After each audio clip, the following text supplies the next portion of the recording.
আসসালামু আলাইকুম সবাইকে, কি অবস্থা সবার? আশা করি ভালো আছো। আজকের ক্লাসে তোমাদেরকে ভাইয়া এখানে থাকা একটা খুবই খুবই খুবই গুরুত্বপূর্ণ প্রশ্ন সলভ করে দেব। লক্ষ্য করো, এখানে 25 ডিগ্রি সেলসিয়াস তাপমাত্রায় যদি 1 লিটার পাত্রের মধ্যে একটা বিক্রিয়া হয়, বিক্রিয়াটা হচ্ছে এক্স থেকে দুইটা ওয়াই তৈরি হচ্ছে। খেয়াল রাখবা, বিয়োজন মাত্রা বলে দিছে কত? 40%। একটু শিখায় রাখে, যেহেতু 1 লিটারের পাত্র, এই 1 লিটারের পাত্রের মধ্যে আমরা দেখতেছি বিয়োজন মাত্রাটা কত দাঁড়াচ্ছে? 40% দাঁড়াচ্ছে। তাহলে তোমাকে বুঝতে হবে আয়তন দ্বিগুণ অথবা অর্ধেক করা হলে বিয়োজন মাত্রা পরিবর্তন হবে কিনা।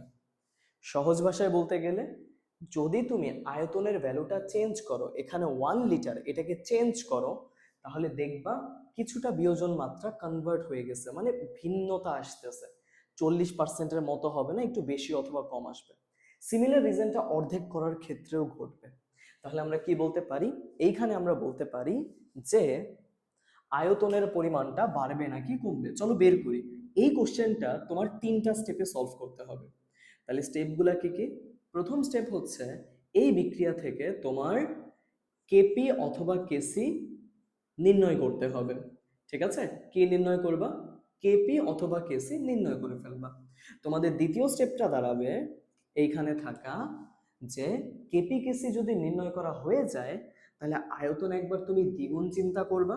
তার মানে ভি এর মান 2 লিটার হলে নতুন আলফা কত হবে, এই যে বিয়োজন মাত্রাটা, এটা বের করবা। আবার আরেকটা হচ্ছে স্টেপ থ্রিতে, যে নতুন আলফার মান কত হবে যদি আয়তনটা অর্ধেক মানে 0.5 লিটার থাকে, তখন কি হবে। এই দুইটা প্রশ্ন তোমাদেরকে পরীক্ষায় দিতে পারে। তাহলে আমরা সলভ করব কিভাবে? চলো শুরু করা যাক, বোঝা যাক। এইখানে খুবই সিম্পল ওয়েতে এটাকে সলভ করা যায়।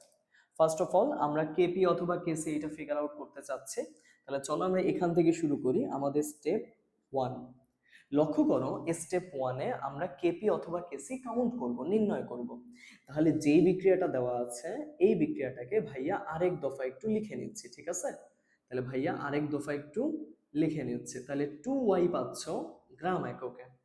খেয়াল করো, এটা প্রাথমিক অবস্থায় মোল সংখ্যা দাঁড়াবে 1 এবং এইটার প্রাথমিক অবস্থায় মোল সংখ্যা দাঁড়াবে 0। বাট সাম্যাবস্থায় চলে আসলে এইটার ঘনমাত্রা, মানে এইটার যে মোল সংখ্যা, এইটা আসবে 1 মাইনাস বি, আর এইটারটা চলে আসবে হচ্ছে কত? এইটারটা চলে আসবে হচ্ছে টোয়াইস আলফা। আলফা হতো, পাশে 2 আছে তাই 2 দিয়ে দিবা, টোয়াইস আলফা। লক্ষ্য করো, 1 মাইনাস আলফা, 2 মাইনাস আলফা, এই দুইটাই কি আমাদের একটা মোল সংখ্যার ভ্যালু না? তাহলে আমরা যা পেয়ে গেছি সেটা হচ্ছে মোল সংখ্যার মান। তোমার কাছে মোল সংখ্যা আছে, ঘনমাত্রা বের করতে হবে। তো ভাইয়া এক্স নামক এই পদার্থটার ঘনমাত্রা দাঁড়াবে নিজস্ব মোল সংখ্যার সাথে জাস্ট ভি ভাগ করলে যেটা আসে ওইটাই।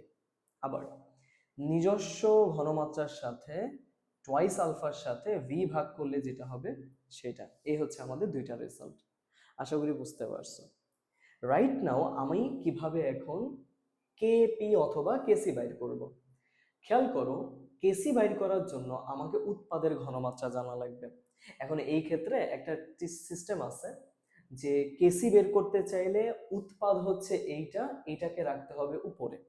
তাহলে তুমি এইটার যেই ঘনমাত্রাটা পেয়েছো এটাকে উপরে উঠায় দাও, সিওয়াই পাবা। আবার নিচে কি দিবা? সিএক্স দিবা। এই সিওয়াই ওয়ালা রাশিটাকে তুমি করবা কি? করবা হচ্ছে স্কোয়ার। কেন স্কোয়ার করা লাগে? ওয়াই এর পাশে 2 আছে, তাই সহগ যেটা থাকবে ওটা পাওয়ার আকারে স্কোয়ার করে দেব। আচ্ছা, মানগুলা তুমি হয়তো এখন লিখতেই পারো, 2 alpha by V divided by হচ্ছে 1 minus alpha divided by V, এমন একটা রেজাল্ট আসে। আর উপরে দেখা যাবে যে এটার স্কোয়ার হয়ে গেছে, তাই না? তাহলে আমরা এখন চাইলে 2 আলফা কে স্কোয়ার করতে পারি। তাহলে স্কোয়ার করলে যে মানটা আসে ডিরেক্টলি লিখি, চলো ডিরেক্ট লিখলে আসবে 4 alpha square divided by V square, এবং এই পুরা জিনিসটার সাথে ভাগাকারে কি আছে? 1 minus alpha divided by V. এরকম একটা অবস্থা না? তুমি এখন মানগুলোকে একটু চেঞ্জ করে লেখো, চলো। তাহলে 4 alpha square divided by V square into V divided by 1 minus alpha. তাহলে মানটা কত দাঁড়াচ্ছে? অফকোর্স মানটা দাঁড়াবে, এই ভি আর এই ভি কাটা চলে যাবে। দুইটা ভি যেহেতু ছিল, আমি একটাকে কেটে দিব এখান থেকে। তাহলে একটা ভি যদি তুমি কেটে রাখো, তাহলে পাবা কত? 4 alpha square divided by 1 minus alpha, এবং নিচে একটা ভি থেকে যাবে। তাহলে আমরা চলো লিখি এত ইন্টু ভি। এই হচ্ছে আমাদের কেসিআর মান। এখন ক্যালকুলেটরের মধ্যে জাস্ট এই সেম জিনিসটার ভ্যালুটা বসায় দিলেই আমরা রেজাল্টের অনেক কাছাকাছি চলে আসব। তাহলে চলো মানটা বসাই। 4 ইন্টু আলফা এর মান কত? কোশ্চেনে কি কোনো মান দেওয়া ছিল? ইয়েস, দেওয়া ছিল। এইখানে এই যে দেখতেছো 40%, এটা হচ্ছে আমাদের আলফার মান। তাহলে মানটা লিখবা কত? 40 ডিভাইডেড বাই 100 which is 0.4। মানটা বসাবো এখানে। 4 ইন্টু 0.4 হোল স্কোয়ার ডিভাইড করব কত দিয়ে? 1 মাইনাস আলফা দিয়ে। আলফার মান হচ্ছে 0.4, রাখলা এখানে, গুণ করবা ভি দিয়ে। কোশ্চেনে কি কোনো ভি এর মান ছিল? অফকোর্স ছিল। উপরে দেখো ভি এর মানটা দেওয়া আছে 1 লিটার। তাহলে আমরা বলতে পারি আয়তন পেয়েছি ভি। তাহলে ভি এর মানটা লিখি 1 লিটার। এখন যদি তুমি এটাকে কাটাকাটি করো, গুণাগুনি করো, একটা অ্যান্সার আসার কথা। তাহলে করি চলো। 4 ইন্টু, আমরা কি লিখবো? 4 ইন্টু 0.4 এর স্কোয়ার, এবং নিচে পাচ্ছি 1 মাইনাস 0.4, পুরো জিনিসের সাথে 1 গুণ। তাহলে অ্যান্সারটা তুমি পাবা হচ্ছে 1.067 সামথিং। ঠিক আছে, 1.067 সামথিং। তাহলে এই সেম ভ্যালুটাকে আমরা চলো লিখে দিই 1.067 সামথিং। এটা হচ্ছে কেসি এর মান। আজীবনের জন্য মাথায় রাখবা, এই টাইপের ম্যাথের ক্ষেত্রে বা এই সিস্টেমের মধ্যে টেম্পারেচারের কোনো চেঞ্জ হচ্ছে না। টেম্পারেচার যদি সেম থাকে, এখানে যেটা দেখা যাচ্ছে 25°C, টেম্পারেচার যদি সেম থাকে, এই কেসি এর মান ওই সিস্টেমগুলোর মধ্যে আজীবন সেম থাকবে। ঠিক আছে, তাহলে আমরা এইভাবে করে কেসি এর মানটা বের করে ফেলছি। এখন এই সেম লজিকটা খাটায় তুমি আমাকে এইখান থেকে আয়তন দ্বিগুণ করলে কি হবে সেটা একটু বের করে দাও। তাহলে চলো আমরা কনসেপ্টটা একটু লিখি। তাহলে আমরা প্রথমে যে কোশ্চেনটা সলভ করতেছি এখানে, সেটা হচ্ছে আয়তন দ্বিগুণ করলে কত হবে সেইটা। দ্বিগুণ করা হলে, সহজভাবে বুঝাইলে, আয়তন দ্বিগুণ করা মানে হচ্ছে এখানে ভি এর মান তোমার 2 লিটার বানায় ফেলতেছো, যেটা আগে 1 লিটার ছিল। পাইছো? যেটা আগে 1 লিটার ছিল ওটা 2 লিটার হয়ে যাবে। লিখলাম 2 লিটার। আর এখানে থাকা আমাদের কেসি এর মানটা মাত্র যেটা পেয়েছি 1.067, 1.067 এটা রেখে দিবা। আর গুণ করবা তুমি এখানে কিসের সাথে? ভি পেয়েছো, কেসি পেয়েছো। তাহলে এখনো তোমার দরকার হচ্ছে এখানে থাকা নতুন আলফাটা। কোনটা দরকার? নতুন আলফার ভ্যালুটা দরকার। আমরা এই নতুন আলফার ভ্যালুটা খুঁজে বের করব। দেখো বলছে না যে বিয়োজন মাত্রা পরিবর্তন হবে কিনা। এখন বিয়োজন মাত্রা মানেই তো হচ্ছে আলফার মান। তাহলে আমরা বের করব কিসের মান? আলফার মান বের করব। চলো করি। এইখানে আলফার মানটা খুঁজে বের করতে হবে। এখন তুমি যদি একটু খেয়াল করো, একটু আগে আমরা এই যে রাশিটা পেয়েছিলাম, এইখানে এই যে রাশিটা পেয়েছিলাম, এই রাশির মধ্যে কিন্তু আলফা ছিল, ভি ছিল, কেসিও ছিল। আমি কিন্তু খুবই অনায়াসে এইটার মধ্যে মান বসাই অ্যান্সারটা বের করে ফেলতে পারি, তাই না? চলো করি। আমি তাই এইটাকে হয়তোবা 1 নম্বর সমীকরণ লিখে এখানে আবার লিখবো 1 নং হতে, তো আমি এটাকে ইউজ করতে পারবো তখন। করি। KC equals to 4 alpha square divided by 1 minus alpha এর ভি। তাহলে গুণটা চালাবো।